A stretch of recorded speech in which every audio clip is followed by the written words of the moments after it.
Mesdames et messieurs, bonsoir. Je viens là encore en cette fin de soirée pour adresser un message urgent à Maître Moubembe, qui est l'avocat de notre cher et tendre Alain-Claude Bilibinze, qui a été incarcéré injustement. Voilà maintenant 16 jours, voyez-vous. Maître Moubembe, bonjour. Permettez-moi de avoir ce contact encore avec vous aujourd'hui. Je suis très inquiète de l'état de santé de votre client et de notre tendre et cher Alain-Claude Bilibinze, qui a été accusé injustement pour une affaire de contribution qui n'a pas lieu d'être, voyez-vous, qui était à l'époque président de l'organisation de la fête culturelle dans notre pays, en tous les cas. Je viens là aujourd'hui vers vous, enfin je vous interpelle, je me rapproche plutôt encore de vous via les réseaux sociaux et le monde entier, pour nous donner une preuve de vie de la part de Monsieur Alain-Claude Bilibinze, qui a été incarcéré injustement. Moi, j'ai plusieurs questions à vous poser ici. J'ai suivi avec beaucoup d'attention et d'acuité votre conférence, la deuxième conférence de presse que vous avez faite en espace de 72 heures sur la question du dossier de l'accusation qui a été faite injustement par votre client, enfin qui a été faite injustement sur votre client, pardon, et à notre frère et tendre et bien-aimé Alain-Claude Bilibinze. Mon inquiétude aujourd'hui se penche sur l'état de santé de l'ancien Premier ministre Alain-Claude Bilibinze. Est-ce que l'ancien Premier ministre Alain-Claude Bilibinze a déjà vu un médecin? Est-ce qu'a-t-on pris les constantes de M. Alain-Claude Bilibinze?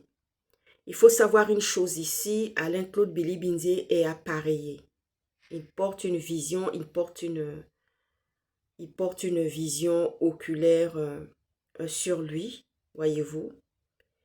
Le fait de ne pas lui permettre d'être appareillé comme il avait toujours l'habitude d'être, il peut y avoir une décompensation au niveau de sa vision oculaire du fait qu'il n'est pas, si on le lui a enlevé. Ça, c'est la forme de torture de Ceausescu qui est Brice Clotaire Oligingema. Donc, le volet santé de M. Alain-Claude Bilibinze nous inquiète au plus haut point en cette soirée même. Donc, ça n'a fait que gamberger dans ma tête. Chemin faisant, je me suis dit, je vais faire une vidéo à Maître Moubembe, qui est l'avocat conseil de notre cher et tendre Alain-Claude Bilibinze. Nous sommes très inquiets. Croyez-moi que maître, nous avons besoin d'une preuve de vie. Nous ne pouvons pas, d'accord, vous êtes la parole incarnée de votre client qui est M. Alain-Claude Bilibinze. Vous êtes la parole incarnée du fait que ça soit notre tendre et cher Alain-Claude Bilibinze, voyez-vous. Mais nous avons besoin d'une preuve de vie. Nous ne pouvons pas nous contenter comme ça parce qu'il a été accusé injustement. Il a été incarcéré injustement. Le dossier, il n'y a aucune infraction, c'est-à-dire que l'infraction n'est pas du tout constatée. Il n'y a aucune infraction par rapport à la contribution qui a eu lieu et qui a été proposée à l'époque par Baba Ramatou, qui était la compagne du papa de Alain-Claude Bilibinze. Donc, aujourd'hui, nous avons des inquiétudes. Je pense que les propos, je ne veux pas dédouaner cette femme qui est Baba Ramatou. Je ne suis pas là pour la dédouaner. Je ne suis pas là pour lui donner une caution d'exister quelque part. Mais je crois que les propos qui sont ventilés, distillés aujourd'hui en disant qu'elle se frappait la poitrine pour que Alain-Claude Bilibinze ne puisse jamais exister sur le plan politique, je crois que c'est des propos qu'on lui a prêtés. C'est des propos qu'on a donnés à cette femme pour se revendiquer de telle. Vous voyez ce que je veux dire, non? Bon, on va dire que parmi les étrangers, il y en a qui sont téméraires. Parmi les communautés étrangères qui vivent dans notre pays et qui n'ont pas peur des représailles que les Gabonais peuvent exercer sur eux au cas où ils arrivaient à faire tomber la tête de quelqu'un. Vous voyez ce que je veux dire, non? Oui, parce que les étrangers, ils n'ont pas peur. Hein? Ah oui, ça c'est une autre forme de, de comportement téméraire de la part de Baba Ramatou, mais j'ai un petit doute. Je crois que les propos qu'on prête à Madame Baba Ramatou, je ne suis pas son avocate. Hein. D'ailleurs, Madame Baba Ramatou n'a pas d'avocat. Elle n'a pas de conseil. Vous voyez ce que je veux dire, non? C'est pour cela que les propos qu'on prête à cette bonne femme, qui est Baba Ramatou, qui n'est pas une femme éduquée, hein, parce que, franchement, ça, c'est des propos qui viennent de Oligui, ça. Ça, c'est les propos. Parce que Baba Ramatou n'est pas une femme de la première pluie. Vous voyez ce que je veux dire? Non, c'est une grand-mère, cette femme. Pourquoi est-ce qu'elle ne sait pas taper la poitrine?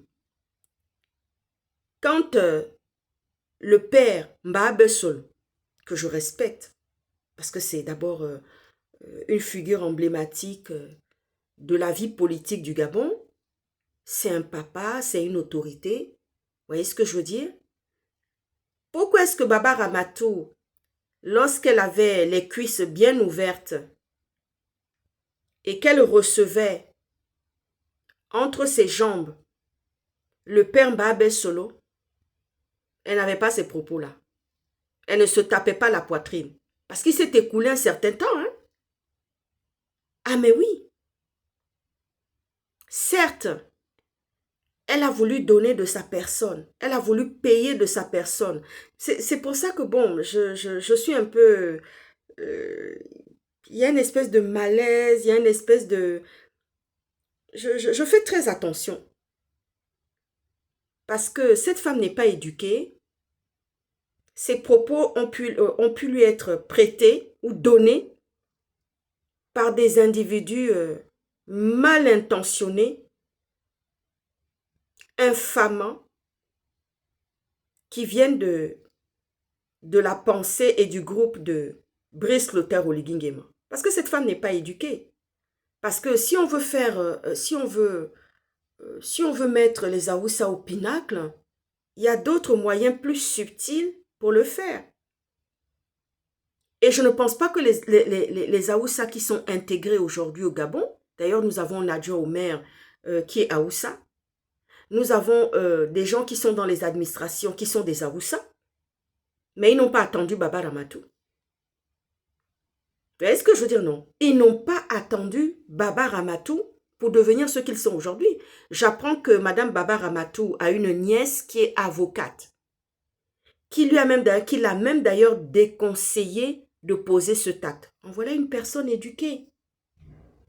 En voilà une personne qui est éduquée et qui sait que le fait de vouloir propulser les Aoussa par ce moyen-là, ça ne payera pas. Il y a d'autres moyens. Vous voyez ce que je dis? Non, je ne vais pas donner, je ne vais pas développer ça ici.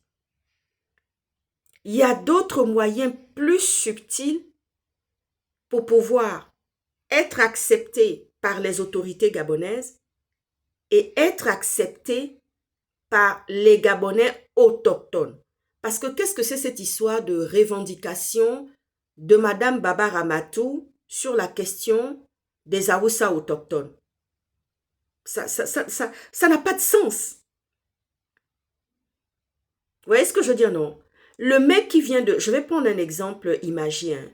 Le mec qui vient de Langougné, qui vient s'établir à Libreville, qui fait ses études à Libreville, qui réussit à Libreville, qui rentre dans l'administration, qui fait son coming back à Libreville, mais il n'oublie pas qu'il est de Langougné.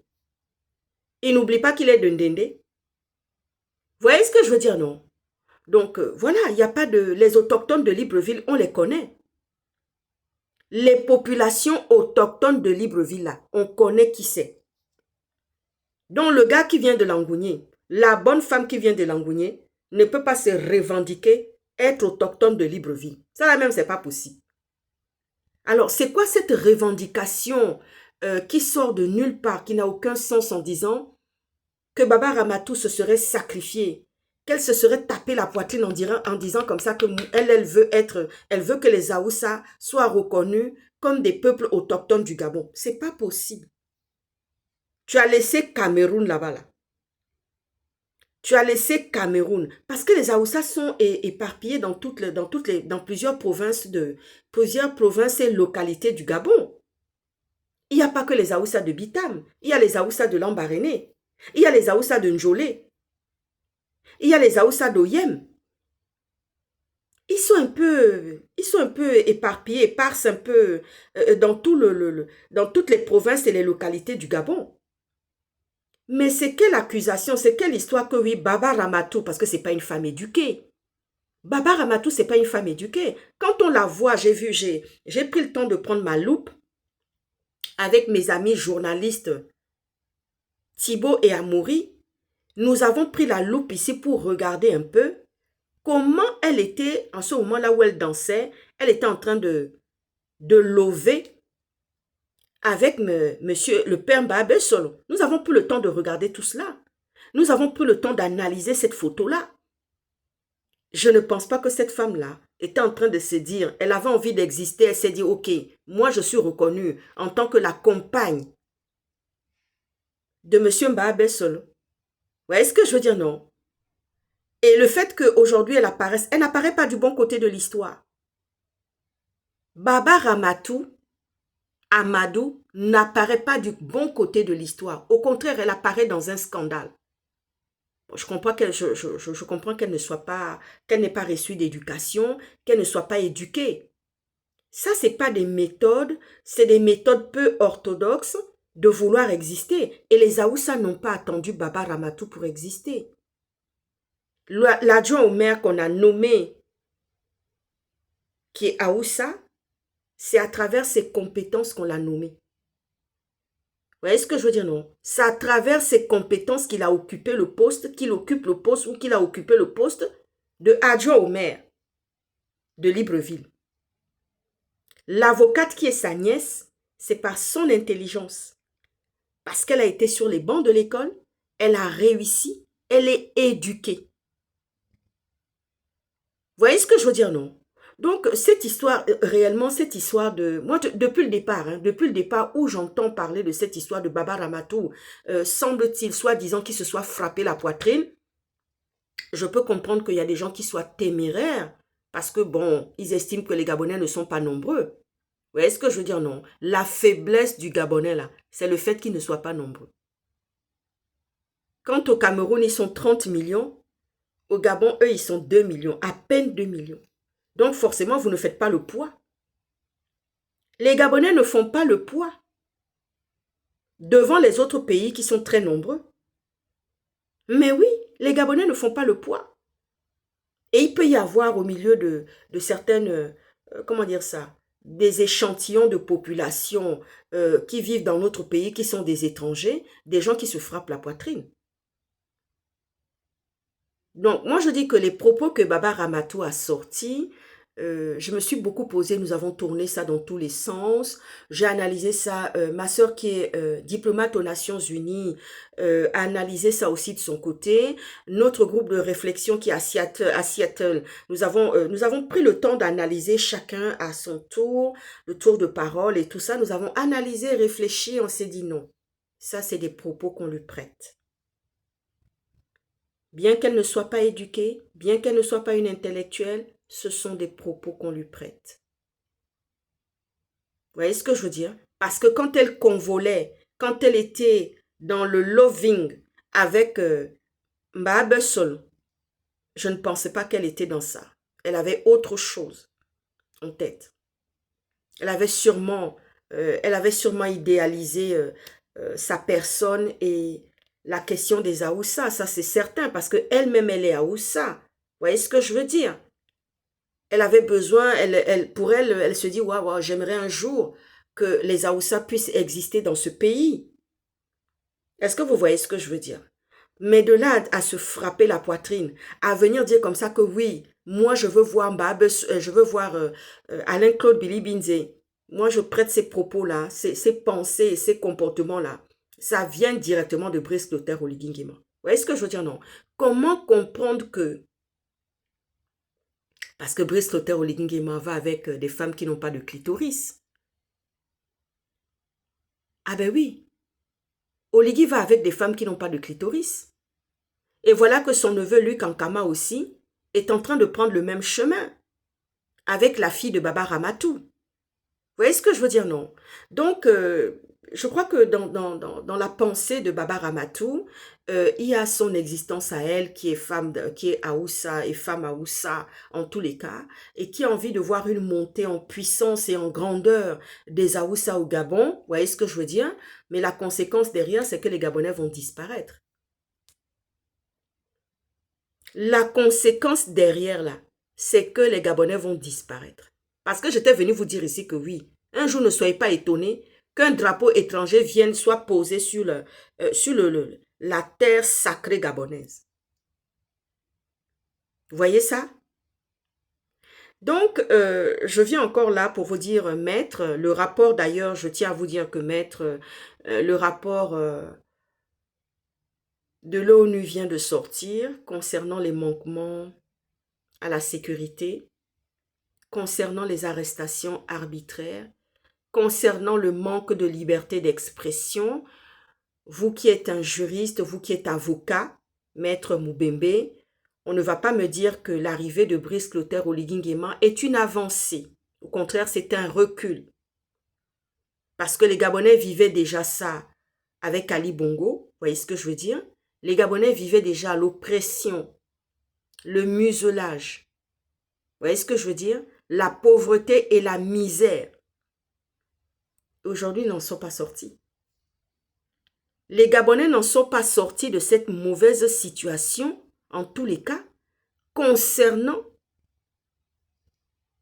la posture, la mauvaise posture de Brice Clotaire Oligui-Nguema, le mauvais positionnement de Brice Clotaire Oligui-Nguema. Vous voyez ce que je tiens à vous dire là? C'est très important. Donc, maître, nous sommes très inquiets par rapport à l'état de santé de M. Alain-Claude Billy-Binzé. Nous aimerions avoir une preuve de vie. Vous voyez ce que je veux dire? Nous aimerions avoir une preuve de vie de la part, de votre part, concernant votre client qui est M. Alain-Claude Billy-Binzé et qui est notre tendre et cher bien-aimé. Moi, je vous ai énuméré ce qu'il fallait faire pour l'état de santé de M. Alain-Claude Billy-Binzé. A-t-il vu un médecin? A-t-il été ausculté par un médecin? A-t-on pris ses constantes? A-t-on regardé si sa vision est bonne? Est-ce qu'elle ne décompense pas? Toutes ces choses-là, je suis très préoccupée par rapport à cela. Nous sommes tous, d'ailleurs, tous ceux qui défendent les intérêts, parce que, maître, vous avez bien compris que le pouvoir des réseaux sociaux est monté en puissance par rapport à l'arrestation arbitraire de M. Alain-Claude Billy-Binzé, voyez-vous? Ah ben oui, les réseaux sociaux ont pris le pouvoir. les réseaux sociaux sont montés, c'est-à-dire que la team de qualité qui se bat pour Alain-Claude Bilibinze est montée en puissance pour cette question-là. Et nous n'allons rien lâcher du tout. Vous voyez ce que je veux dire? Nous n'allons rien lâcher du tout. Et surtout qu'il y a encore un rapport des Nations Unies qui vient de sortir et qui nous donne raison par rapport au combat que nous menons pour l'état de droit dans notre pays. Tous les voyants sont au rouge. Maître Moubembe, tous les voyants sont au rouge. Donc, nous aimerions avoir une preuve de vie. Nous voulons savoir dans quelles conditions M. Alain-Claude Bilibinze est détenu dans les geôles de Brice Clotaire Oligui-Nguema. Voyez-vous, ça nous voulions le savoir. Nous avons besoin d'avoir cette preuve de vie. Et nous voulons savoir les conditions réelles dans lesquelles M. Alain-Claude Bilibinze est détenu. Ça, c'est très important. Et surtout que nous avons ce rapport-là qui vient de sortir. Et nous savons que Brice Clotaire Oligui-Nguema, dans sa folie, dans sa furie, dans son oppression face aux Gabonais, ne va pas changer. Il ne va pas changer. Nous le savons. Voyez-vous? Donc, je tenais à dire ceci aujourd'hui, Maître Moubembe. Voyez-vous? Veuillez agréer, Maître, l'expression de mes salutations distinguées. À très bientôt. Ciao, ciao. J'en viens. Je tiens à dire ici à des gens qui ont préparé, qui ont voulu préparer un complot et un guet-apens contre moi, en disant comme ça, je cherche à gagner sa confiance. Toute personne qui cherchera à gagner ma confiance pour me faire du mal perdra la vie. Je le dis ici. Toute personne, je répète bien, venant du Gabon ou ailleurs, parce que ça se passe du côté du Gabon. C'est du côté du Gabon qu'il y a tout ça là. Je cherche à gagner la confiance de la fille Mauclair. Toute personne qui cherche à gagner ma confiance dans de mauvaises intentions, il perdra la vie. Et j'aime mes copains israéliens qui me disent comme ça, on attend de voir ça. J'attends de voir ça. Que quelqu'un vienne comme ça chercher à gagner ma confiance avec de mauvaises intentions. Je veux voir comment cette personne-là va aboutir. J'attends de voir ça. Parce que quand je dois faire quelque chose, quand je dois éliminer quelqu'un qui est nuisible, qui crée des problèmes, je n'ai pas d'état d'âme. Est-ce que vous m'avez bien compris? Ah ben oui. Quand je dois éliminer quelqu'un qui fait du tort, comme quand je le fais avec les terroristes, vous voyez ce que je veux dire? Non, je n'ai pas d'état d'âme. Donc j'attends de voir la personne qui va venir ici chercher à gagner ma confiance pour créer un ennui. Il peut être sûr qu'il est mort. J'ai fini de parler. À très bientôt. Ciao, ciao.